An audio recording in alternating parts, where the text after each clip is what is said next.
Tie ir 2 stabiņi auduma nostiepšanai. Bet mēs labāk nevis stiepjamies, bet labāk dziedam. Tāpēc mēs esam tādi dziedoši. Mūsu pilsēta nākošais gads svinēs 90 gadus. Ātrumā, ko mēs vēl esam, šobrīd mēs atrodamies Prēļu parka teritorijā, un šo te parka teritoriju mēs esam, kā teikt, dabūjuši mantojumā no grāfiem Borkiem. Grāfi Borki šeit ir dzīvojuši no 14. gadsimta un dzīvojuši veselus 500 gadus. Un pa šo laiku ir uzcēluši veselas 4 pilis. Šobrīd parka teritorijā ir saglabājusies viena pils. Mēs ļoti lepojamies ar to, ka viņu šobrīd arī restaurē. Trešajai pilī ir saglabājušies pamati, un blakus pamatiem ir arī stādītais grāfu Borku ozols. Vēl ir saglabājušies arī šī te kapene, jāsaka, kapela, kas pieder katoļu draudzei. Tad ir zirgu staļļi, kas mums ir mantojumā no grāfiem Borkiem, bet tur ir jāsaka, tās ir vairs zirgu staļļa drupas, kas ir palikušas šobrīd. Parka teritorija ir diezgan liela, tas ir 41 hektāru, tas ir viens no lielākajiem pilsētu parkiem šeit. Un 13 hektāru kādreiz aizņēma Raptie kanāli, un Raptie kanāli bija bēburta veidā, borhi. Tāds tas neliels ieskats par Prēļu parku. Bet, ja tuvāk par šo te kapelu ir uzcēluši grāfi Borki 1817. gadā.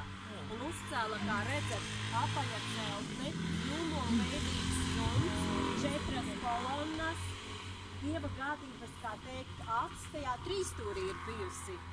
Un tur ir augšā bijusi uz jumta koka lode un dzels krusts.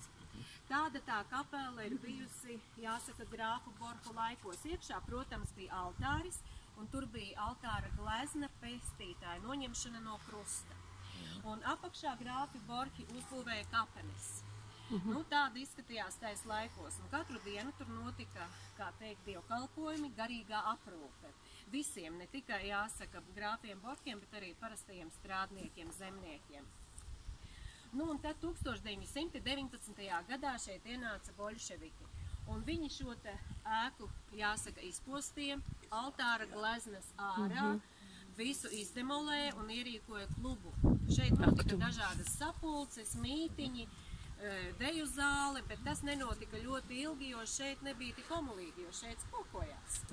Tas viņiem nepatīk. Un tā viņi no šejienes bija izvākušies ārā, bet bija Pirmais pasaules karš, Otrais pasaules karš, šī ēka stāvēja. Un tikai 2004. gadā tika rakstīti projekti, meklēti sponsori un, kā teikt, lai varētu šo ēku atjaunot. Un 2006. gadā šo ēku arī, kā teikt, iesvētīja. Un tā, ka šobrīd ir katoļu draudzes īpašums.